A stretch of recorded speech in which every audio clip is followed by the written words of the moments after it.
So, Abattoir of Zir is here, and it's going pretty well. Hello, my fellow sorcerers, and indeed everyone else too. How are you doing? How is Abattoir treating you? Has it pounded you into the ground, or have you been sailing through, flying tier after tier, wondering when the challenge will begin?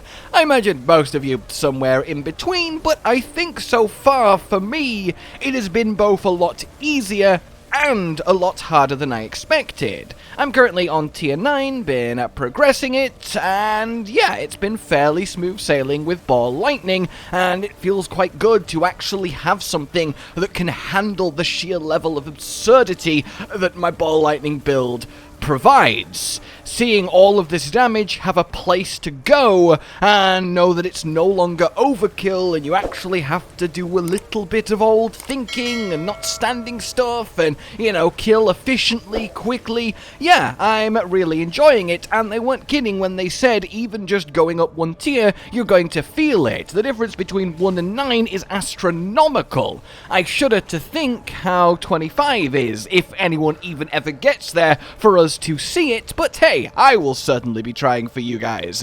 And I just wanted to touch base and see how you are getting on.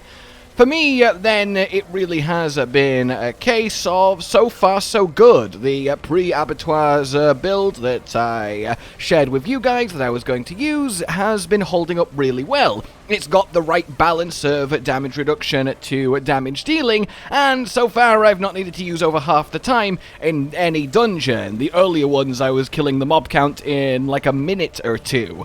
The big thing that I think is going to be a huge problem, especially in later tiers, are the 3 sort of mini-boss elite blood seekers at the end, piled with affixes and so much health.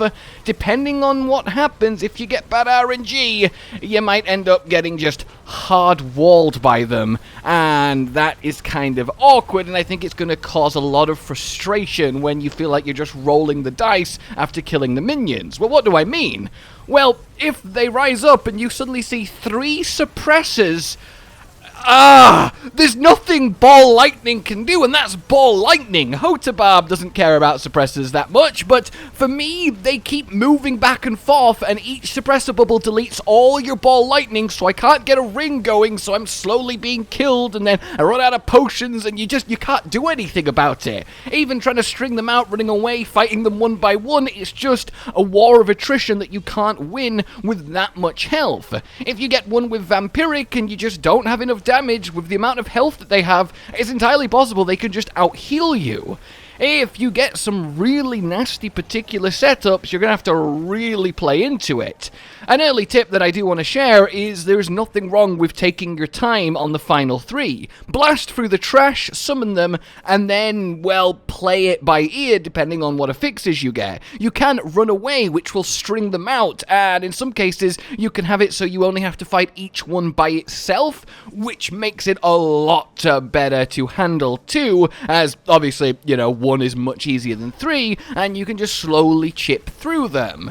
But there is definitely a lot of luck, or more accurately bad luck, involved when they spawn, when you start reaching levels that are just too healthy for you to deal with in any comfortable amount of time.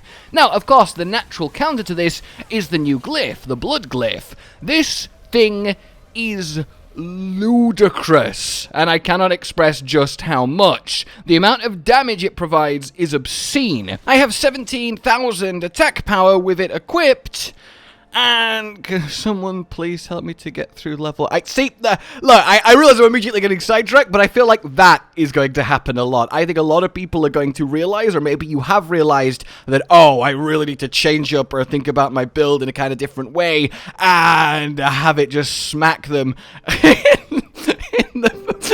Can someone please help me to get through level 1?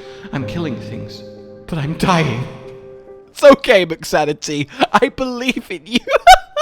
Sorry, I should get distracted, but I really do feel that that is going to be an indicative symptom of how a lot of people are going to feel as we start, well, testing this out and seeing what we can push and where. You definitely need colossal amounts of damage, but you still need to not die and get one shot, and there is plenty of incoming damage too. There really is. That balance is a fine line and is hard to strike, which is why I'm glad my planned build with very minimal tweaks has worked out so well.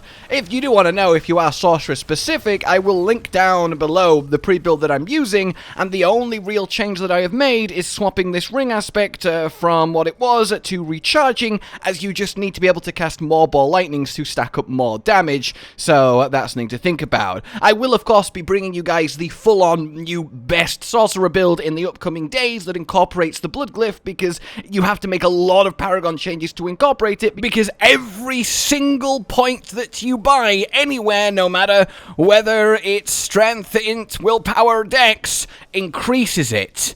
And that's kind of ridiculous. And no, it doesn't go in the first board. This is just an example for you. But yeah, you really got to plan this out if you still want all your glyphs active. I've still got 6, even with my blood glyph fully powered, so I really cannot wait to share that.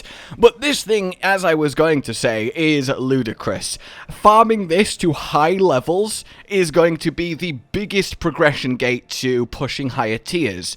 Because once this gets to every 10 levels, increases that 50% bonus, you start to really rack up more and more and more multiplicative. When this starts reading, you gain 5% increased damage for every 5, then we'll start cracking the higher tiers. It's essentially going to be a hard time gate leveling it up, and it is going to be a hard amount of time to level it up.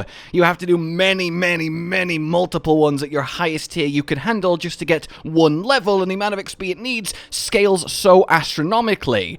Even just getting to the radius increase that it will gain at level 50 is a colossal task, and one that I don't think actually many people will even get to before the end of the season. It really just is going to need that much grinding, and that's sort of my initial, perhaps not concern, but takeaway when it comes to this.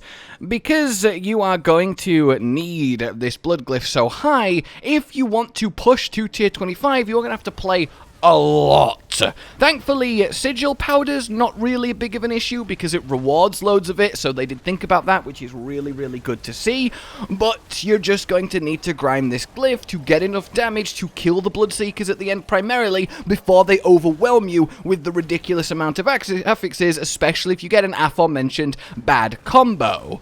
So bottom line, you are going to need to play a load, grind the blood glyph to an obscene high level, get lucky with the spawn, have a perfect build filled with Uber Uniques, because yes, quite frankly, Uber Uniques make a huge difference here. The build I'll be sharing with you guys will use wand and focus, well, dagger and focus, because that's what I imagine most of you have, but I will be giving the Havarion variant too, because yeah, this beautiful staff and its random shrines is such a game changer depending on what you get, especially if you time it when the elites spawn. There is definitely a lot to think about in that regard, and I think anyone actually getting to even tier 20 plus, especially over to tier 25, it's going to show some real dedication and perhaps a lot of free time that most of us probably don't have. But the bottom line is that okay? I mean, yeah, right? It's not like there's anything super rewarding at the end, but that's not inherently a bad thing. A skin or a mount or something if you beat tier 10, 15, 20, 25 to show how far you get, to carry that into the rest of Diablo 4's life, that would be nice. But the reward is the blood glyph, and the blood glyph is the way to get more further into it, so it's a sort of self-loop in that regard. It's just a challenge, right? It's you do it, push your build, see how far you can get, have fun, don't feel you need to complete it, you're not missing out, it's just there to test yourself if you enjoy buildcraft and really pushing you in Diablo and you like the combat. The way it's done has worked out quite well. Not having loot drops feels good, being able to just focus on rampaging through.